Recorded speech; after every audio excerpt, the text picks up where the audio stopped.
in the interest of time. So the slides were put together based on the different documents submitted by COA in compliance to the subpoena duces tecum and accomplishment report submitted by the Office of the Vice President. And here, Mr. Chair, several things to note.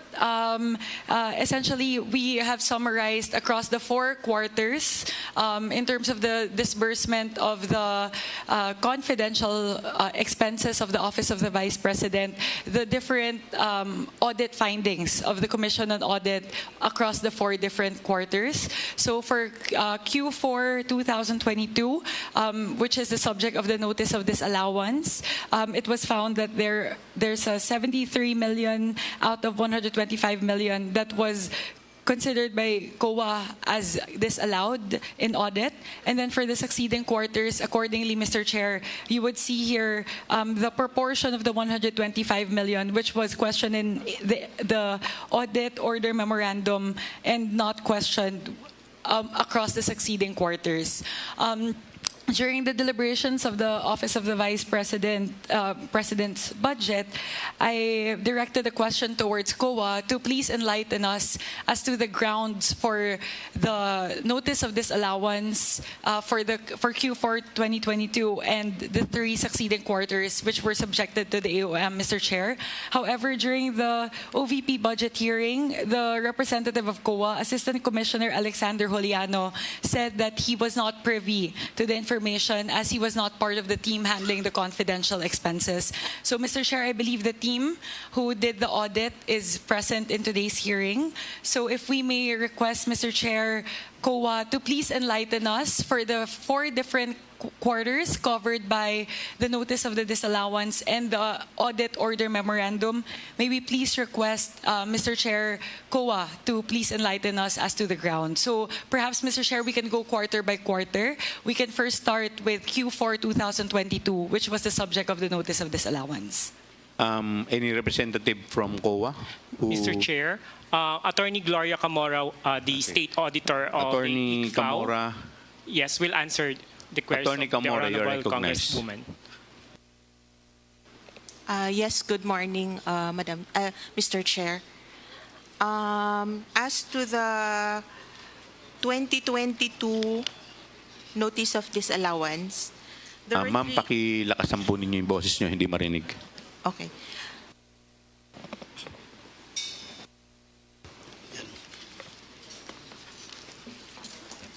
There were 3 items that are part of the notice of disallowance. The first one is on the non-submission of documents on the payment of rewards. The second one is charging some items that are not compliant under the rules joint circular.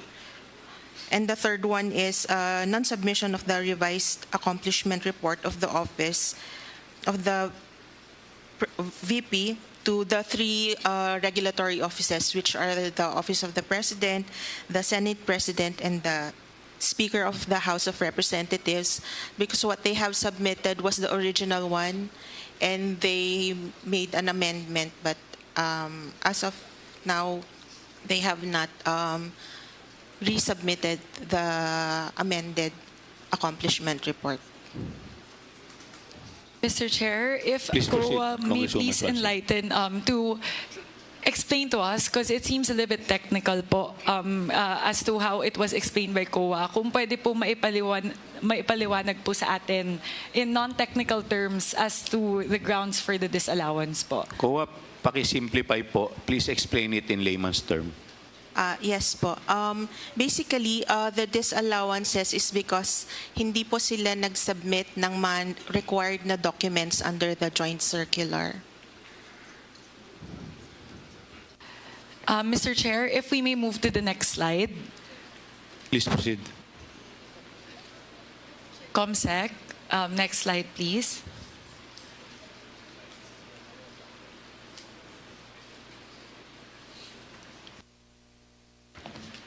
Here, Mr. Chair, shows a breakdown of the different expense items listed in the accomplishment report for Q4 2022 and the 3 succeeding quarters, which were the subject of the AOMs.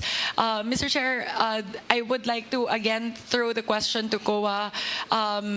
Because it seems to me, I am not an auditor, so it seems to me that across the 3 succeeding quarters, the categories that were flagged as questioned in the AOM are similar across the 3 succeeding quarters. So, pare-pareho po yung naka-orange po. Payment of reward, yung provision of medical and food aid, at saka po payment of incentives or traveling relative to the confidential operation. So, Mr. Sheriff, I may request COA to please enlighten us as to the reason why these categories seem to be repeatedly flagged across the succeeding quarters under audit. COA. Yes, Mr. Chair.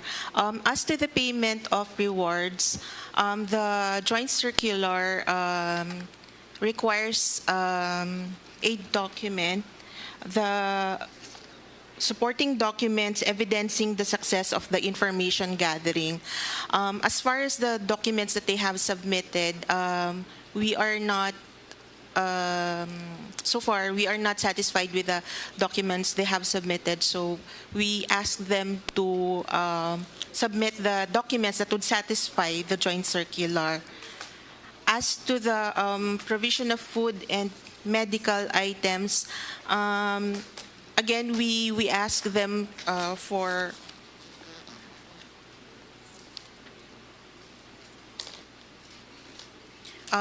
an explanation, since by themselves, food and medical aid appears to not fall under the expenses allowed by the joint circular. So we are asking for explanation on those items. And then, it's the same with traveling expenses, Mr. Chair. Mr. Chair, in the interest of time, I'll move to my final slide. You still have 1 minute. Okay, thank you, Mr. Chair. Clarificatory question sa Mr. Chair, kasi at least nandito na ba yung team sa COA. Last slide, please, COMSEC. Here, Mr. Chair, I would like to ask COA, because very interestingly po, isa po sa mga napansin natin is the length of disbursement for the 125 million across the different quarters po.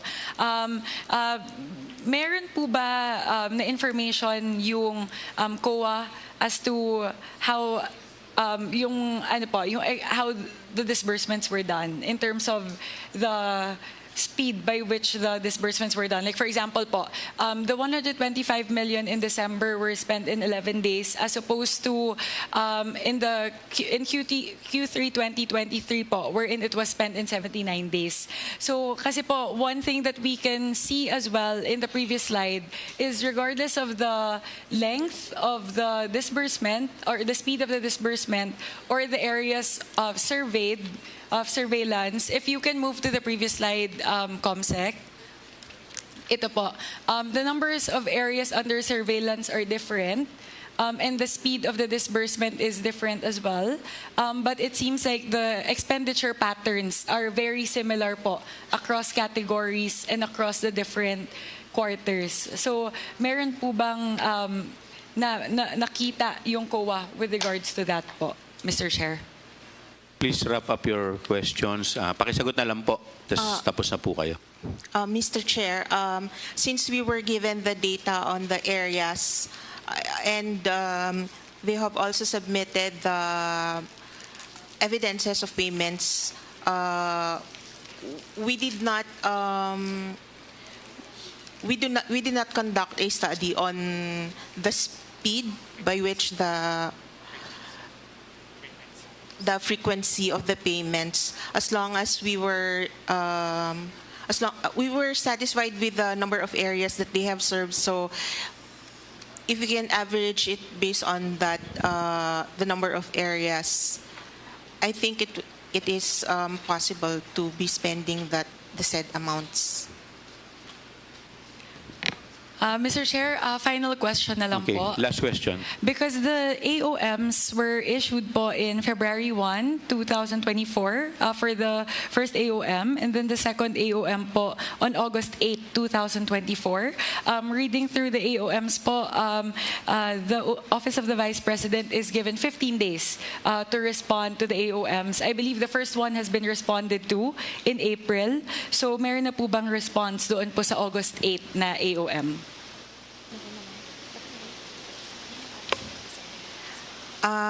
Yes, Madam Chair, they have submitted their reply to the AOMs, and the audit is on the compliance is ongoing.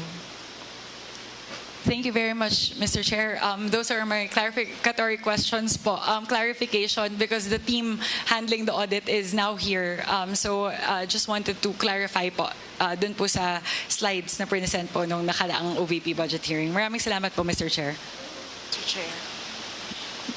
May I approach the table? Request 1 minute suspension. The chair declares 1 minute suspension.